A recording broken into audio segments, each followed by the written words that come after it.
میں نے اسے کبھی بھتیجا نہیں سمجھا، ہم بہت اچھے دوست تھے۔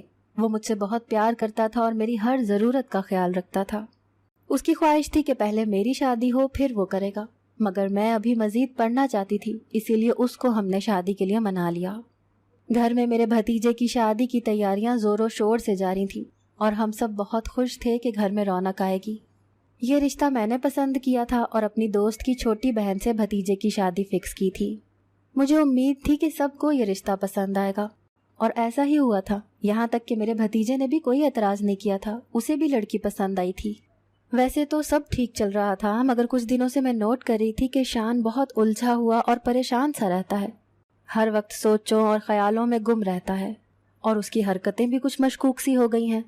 وہ زیادہ تر وقت اپنے کمرے میں گزارنے لگا تھا، کبھی کبھی گھر سے باہر جاتا تو جیسے واپس آنا ہی بھول جاتا اور اسے فون کر کے گھر بلانا پڑتا۔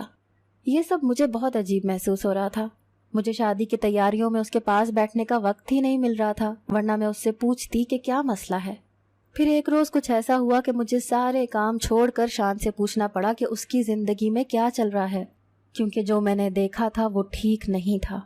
اس دن بازار سے واپسی پر ہم ایک ریسٹورنٹ کھانا کھانے چلے گئے تو وہاں میں نے اس کو ایک لڑکی کے ساتھ دیکھا۔ لڑکی رو رہی تھی اور وہ اس کے ہاتھ تھامے اس کو چپ کروا رہا تھا۔ میں نے بھابھی کو بتانا مناسب نہ سمجھا اور ان کو لے کر وہاں سے آ گئی کہ کہیں وہ منظر بھی وہ نہ دیکھ لیں۔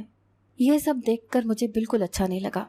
شام کو اسے اداس بیٹھے دیکھا تو میں اس کے پاس گئی اور پیار سے پوچھا کہ کیا بات ہے، 1 ہفتہ رہ گیا شادی میں اور تم خوش نہیں ہو۔ وہ مجھے کہنے لگا، بیا میں کسی اور کو پسند کرتا ہوں اور اسی سے شادی کرنا چاہتا ہوں۔ یہ سن کر میرے پیروں تلے سے زمین نکل گئی کہ اب کیا ہوگا۔ شادی میں تو چند ہی روز باقی بچے ہیں، اب اگر عین موقع پر انکار کیا گیا تو یہ لڑکی والوں کے ساتھ زیادتی ہوگی، میری دوستی الگ خراب ہوتی۔ مگر میں اسے بھی پریشان نہیں دیکھ سکتی تھی، کیونکہ وہ مجھے اپنی جان سے بھی بڑھ کر پیارا تھا اور میں نے آج تک اس کی کوئی فرمائش نہیں ٹالی تھی۔ مگر یہ فرمائش ایسی تھی کہ جس نے مجھے پریشان کر کے رکھ دیا تھا۔ میں نے اسے کہا کہ پریشان مت ہو، میں کچھ سوچتی ہوں، لیکن سچی بات تو یہ تھی کہ یہ اتنا آسان نہیں تھا۔ شادی میں کچھ دن باقی تھے اور ایسا کرنا کسی بڑے طوفان کا پیش خیمہ ہو سکتا تھا۔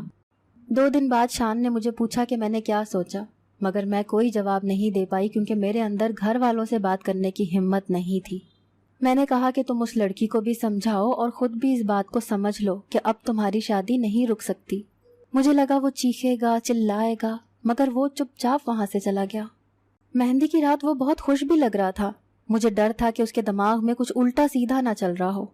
رات کو جب سب سو گئے تو میں نے اسے گھر سے باہر جاتے دیکھا۔ میں بھی اس کے پیچھے پیچھے گئی تو وہ اسی لڑکی سے بات کر رہا تھا جو اس دن ریسٹورنٹ میں تھی۔ تھوڑی دیر بات کرنے کے بعد شان گھر کے اندر چلا گیا، مگر میں اس لڑکی کے پیچھے گئی اور اسے آواز دے کر روک لیا۔ میں اسے سمجھانا چاہتی تھی کہ اب میرے بھتیجے کی جان چھوڑ دے، اس کی شادی ہونے والی ہے۔ مگر جب اس نے بتایا کہ وہ شان کی گرل فرینڈ نہیں ہے بلکہ اس کے دوست کی بہن ہے تو مجھے بہت حیرانی ہوئی۔ جب میں نے اس سے پوچھا کہ پھر وہ اس طرح چوری چوری کیوں مل رہی تھی تو وہ گھبرا گئی اور کوئی جواب دیے بنا چلی گئی۔ یہ سب مجھے بہت عجیب لگ رہا تھا، کچھ تو الگ اور غلط ہونے کا احساس تھا جو مجھے چین نہیں لینے دے رہا تھا۔ بارات کا فنکشن اگلی رات کا تھا، اسی لیے میں اپنے کمرے میں جا کر سو گئی۔ ابھی سوتے ہوئے کچھ ہی دیر گزری تھی کہ اچانک مجھے ایسا لگا کہ کوئی کمرے میں داخل ہوا ہے۔ میں نے چونک کر آنکھیں کھولی تو شان کو اپنے کمرے میں رات کے اس پہر مجھے دیکھ کر حیرانی ہوئی۔ وہ کبھی رات کے اس پہر میرے کمرے میں نہیں آیا تھا۔ مجھے ایک دم ڈر لگا اور میں چیخنے ہی لگی تھی کہ اس نے میرے منہ پر ہاتھ رکھ دیا اور مجھے کہنے لگا، بیا میں آپ کا بھتیجا ہوں، آپ میرے بارے میں کچھ غلط مت سوچیں، میں آپ سے بہت ضروری بات کرنے آیا ہوں۔ میں نے غصے سے کہا، کہو کیا بات کرنی ہے؟ وہ کہنے لگا، میں یہ شادی نہیں کر سکتا، پلیز بات کو سمجھیں، میں ابھی جا رہا ہوں، کل اسی وقت واپس آ جاؤں گا، میری غیر موجودگی میں معاملے کو سنبھال لیجیے گا۔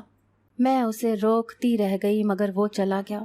میں سر تھام کر رہ گئی کہ اب کیا ہوگا۔ اگلے دن میں نے بڑی مشکل سے سب کو مطمئن کیا اور کہا کہ اس کے دوست کا ایکسیڈنٹ ہو گیا تھا، اس نے کہا ہے کہ سب میرج ہال جائیں، وہ وہیں آ جائے گا۔ سب چلے گئے اور میں اکیلی اس کا انتظار کرنے لگی۔ تھک ہار کر اس کے کمرے میں گئی تو شیروانی کے ساتھ ایک چٹھی پڑی تھی۔ پھر میں نے وہی کیا جو اس نے کہا تھا۔ میں نے شروع سے ساری تفصیل اپنی دوست کو بتائی کہ کیسے میں دلہے کی جگہ ہوں اور کیوں ہوں۔ وہ سن کر کہنے لگی، مجھے لگتا ہے تمہارا بھتیجا اسی لڑکی کے ساتھ بھاگ گیا ہے جس کو وہ پسند کرتا تھا۔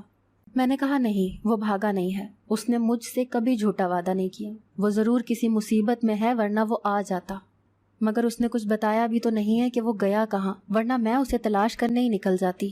میری دوست کہنے لگی بیا ایسا کرتے ہیں اس کے کمرے کی تلاشی لیتے ہیں، ہو سکتا ہے کچھ نہ کچھ سراغ مل جائے۔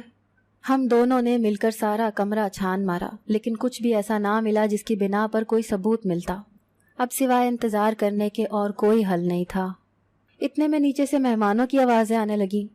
میں جلدی سے کپڑے بدل کر نیچے بھاگی اور جا کر سب کو کہہ دیا کہ دلہا اور دلہن تھکے ہوئے تھے، اسی لیے بغیر کوئی رسم کیے وہ کمرے میں جا چکے ہیں، لہٰذا انہیں کوئی تنگ نہ کرے۔ پھر میں نے اپنی دوست کو کہا کہ میرا خیال ہے تم بھی اب اپنے گھر جاؤ۔ اسے بھیجنے کے بعد میں اپنے کمرے میں آ گئی۔ شان کے بارے میں سوچتے سوچتے کب میری آنکھ لگ گئی مجھے علم ہی نہ ہوا۔ آنکھ تب کھلی جب بھابھی میرے دروازے پر دستک دے کر ناشتے کے لیے بلا رہی تھی۔ مجھے ایک دم یاد آیا کہ رات کو کیا ہوا تھا۔ مجھے اٹھانے کے بعد یقیناً بھابھی اب شان اور اس کی بیوی کو اٹھانے اس کے کمرے میں جاتی، اور کمرے میں تو کوئی تھا ہی نہیں۔ پتہ نہیں میں نے دروازہ بند کیا بھی تھا یا نہیں۔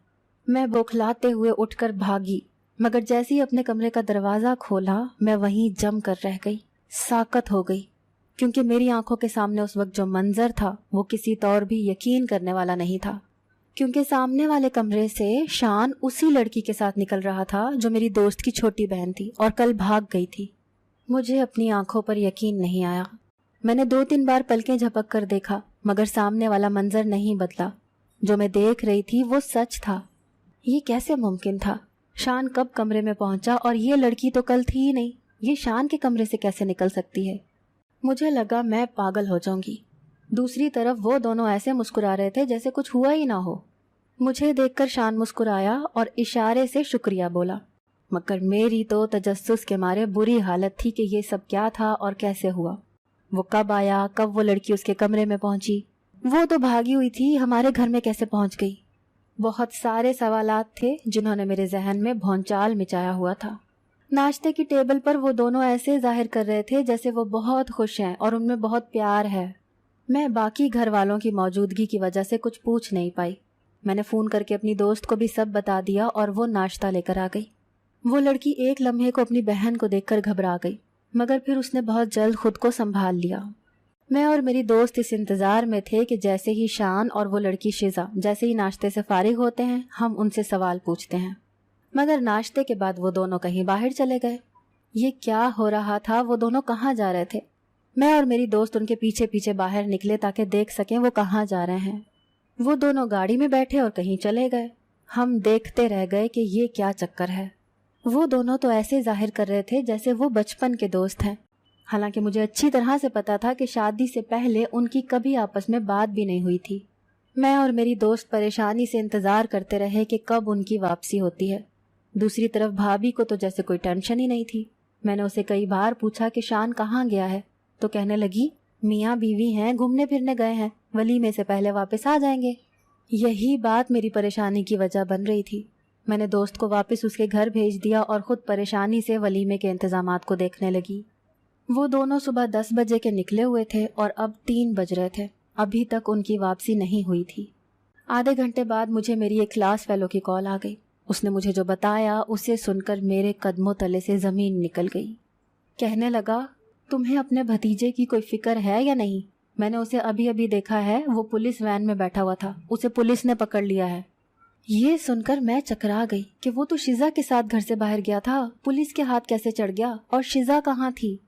میں نے اس کو کہا کہ تم پولیس وین کا پیچھا کرو اور مجھے لوکیشن بھیجو، میں ابھی آتی ہوں۔ میں نے جلدی سے بھائی کی گاڑی نکالی اور بغیر کسی کو بتائے اس ایڈریس پر پہنچی جہاں کا ایڈریس مجھے اس کولیگ نے سینڈ کیا تھا۔ 15 منٹ کے اندر اندر میں وہاں پہنچی تو دیکھا میرا کولیگ سچ کہہ رہا تھا۔ میرا بھتیجا شان پولیس والوں کے ساتھ تھانے سے باہر نکلا اور وین میں بیٹھ گیا، اور وہ لڑکی شیزا جو اس کی بیوی بنی پھر رہی تھی وہ اسی گاڑی میں فرنٹ سیٹ پر بیٹھ گئی اور گاڑی چلی گئی۔ میں نے بھی محتاط ہوتے ہوئے ان کا پیچھا کرنا شروع کر دیا۔ جس طرح شان پرسکون ہو کر بیٹھا تھا لگ نہیں رہا تھا کہ اسے پولیس نے پکڑ رکھا ہے، کیونکہ اس کے ہاتھوں میں ہتھکڑیاں نہیں تھیں اور وہ بہت مزے سے پولیس والوں کے ساتھ باتیں کر رہا تھا۔ 10-15 منٹ کے بعد گاڑی ایک اپارٹمنٹ کے سامنے رکی اور پولیس سب کے ساتھ اندر گئی۔ شاید وہ سب یہاں ریڈ کرنے آئے تھے۔ تھوڑی دیر کے بعد جس لڑکی کو وہ گرفتار کر کے لائے تھے اسے دیکھ کر میں دنگ رہ گئی۔ وہ تو وہی لڑکی تھی جسے شان پسند کرتا تھا. اس کو کیوں پکڑ رکھا تھا پولیس نے؟ اور شان اتنا چپ کیوں تھا؟ اس کی دوست کو پکڑا گیا تھا اور ایسا لگ رہا تھا جیسے اسے پکڑوانے میں شان کا ہی ہاتھ تھا. تھوڑی دیر میں سب پولیس اسٹیشن واپس گئے اور شان اور وہ لڑکی شزا ایک دوسرے کا ہاتھ پکڑے خوشی خوشی تھانے سے باہر آئے. مگر مجھے بالکل سامنے دیکھ کر ان کی رنگت فک ہو گئی. شان ہکلاتے ہوئے بولا، بیا آپ یہاں کیا کر رہی ہیں؟ میں نے طنز کرتے ہوئے کہا کہ اصل میں میرا بھتیجا کھو گیا تھا، اس کی رپورٹ لکھوانے آئی تھی. وہ دونوں شرمندہ ہو گئے اور شان مجھے کہنے لگا، آپ گھر چلیں میں سب بتاتا ہوں. میں نے کہا کہ نہیں، گھر جا کر بہت کام ہوں گے، تم دونوں مجھے ابھی ساری بات بتاؤ ورنہ مجھ سے برا کوئی نہیں. شان کہنے لگا ٹھیک ہے میں بتاتا ہوں. وہ مجھے اپنی کہانی سنانے لگا. یہ سارا کھیل تب شروع ہوا جب میں کالج میں تھا. تب وہاں ایک نئی لڑکی نے داخلہ لیا. اس کا نام سحر تھا، وہی لڑکی جس کو ابھی گرفتار کیا گیا ہے. سحر سے میری کافی اچھی دوستی ہو گئی. اس میں زیادہ کمال اسی کا تھا، میرا نہیں. اسی نے ہی میری طرف دوستی کا ہاتھ بڑھایا تھا. یوں میں سحر کے گروپ میں شامل ہو گیا اور ان لوگوں کے ساتھ میری دوستی گہری ہوتی گئی. ایک دن سحر کالج نہیں آئی. اس نے مجھے فون کیا اور کہنے لگی کہ کالج کی پچھلی گلی میں اس کا ایک دوست کھڑا ہوگا، اس کے پاس میرا بیگ ہوگا، وہ لے لو. میں نے ایسا ہی کیا. اس عجیب و غریب حلیے والے لڑکے سے سحر کا بیگ لیا اور اس کے گھر دینے گیا تو اس نے دروازہ نہ کھولا اور کال کر کے کہنے لگی یہ بیگ فلاں پتے پر رکھا ہو. مجھے تھوڑا عجیب لگا مگر میں نے ویسا ہی کیا کیونکہ میں اپنی دوست کو ناراض نہیں کر سکتا تھا. پھر اکثر ہی ایسا ہونے لگا. وہ مجھ سے بیگ منگواتی اور مختلف جگہوں پر جا کر رکھ دینے کا کہتی اور مجھے اپنی قسم دے کر کہتی کہ اسے کھول کر مت دیکھنا. تب تک میں کالج سے فری ہو چکا تھا لیکن پھر بھی اس کے کام آتا رہتا تھا. پھر ایک دن مجھے شک اور تجسس ہوا کہ اس بیگ میں کیا ہے، اسی لیے میں نے راستے میں اس بیگ کو کھول کر دیکھ لیا اور میرے ہوش اڑ گئے کیونکہ اس میں سفید چھوٹے چھوٹے سے پیکٹ تھے جن کو دیکھ کر میں سمجھ گیا کہ سحر اور اس کے ساتھ ہی غلط کام میں ملوث ہیں اور جانے انجانے میں بھی شامل ہو گیا ہوں. اس دوران میری شادی طے ہو گئی مگر میں پہلے خود کو اس معاملے سے نکالنا چاہتا تھا اور پھر شادی کرنا چاہتا تھا. اسی لیے آپ کو جھوٹ کہا کہ کسی اور کو پسند کرتا ہوں. اس دن میں سحر سے 2 ٹوک بات کر رہا تھا ریسٹورنٹ میں اور وہ روتے ہوئے مجھے کہہ رہی تھی کہ اس کا کوئی قصور نہیں ہے. پھر میری مہندی کی رات اس نے مجھے دھمکی دی کہ میں کل ان کا سامان جا کر ایک خاص جگہ پہنچاؤں ورنہ وہ مجھے پولیس کے حوالے کر دیں گے. مگر میں نے سوچ لیا تھا کہ اب ان کے ساتھ مزید کام نہیں کرنا، اسی لیے میں سیدھا پولیس اسٹیشن گیا تو وہاں اس کو دیکھ کر حیران رہ گیا. اس نے شیزا کی طرف دیکھ کر اشارہ کیا. آگے کی کہانی شیزا نے سنائی. کہنے لگی میرے ابا بہت سخت ہیں، اسی لیے میں نے ان سے یہ بات چھپائی کہ میں پولیس میں نوکری کرتی ہوں. یہ بات صرف میری ماں کو پتہ تھی. ہماری ٹیم ان دنوں یہی سراغ لگا رہی تھی کہ کالج کے لڑکے لڑکیوں میں کون غلط اشیاء بانٹ رہا ہے اور کون کون اس سب میں شامل ہے. شان نے ہمیں سب کچھ بتایا تو ہم نے رات کو ہی آپریشن کر کے انہیں پکڑنے کا پلان بنایا.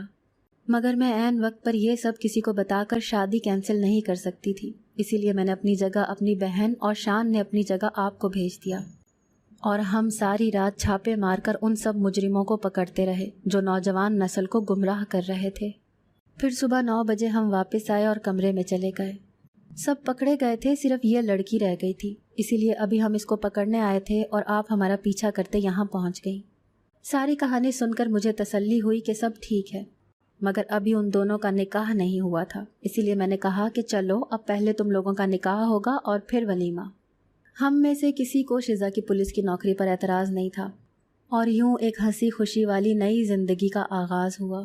اگر آپ کو آج کی ہماری کہانی پسند آئی ہے تو اسے لائک کیجیے اور اپنے پیاروں کے ساتھ شیئر کیجیے. اور ہاں، اگر ابھی تک آپ نے ہمارا چینل سبسکرائب نہیں کیا تو ضرور کیجیے. ملتے ہیں کل ایک نئی اور دلچسپ کہانی کے ساتھ. تب تک کے لیے اللہ حافظ.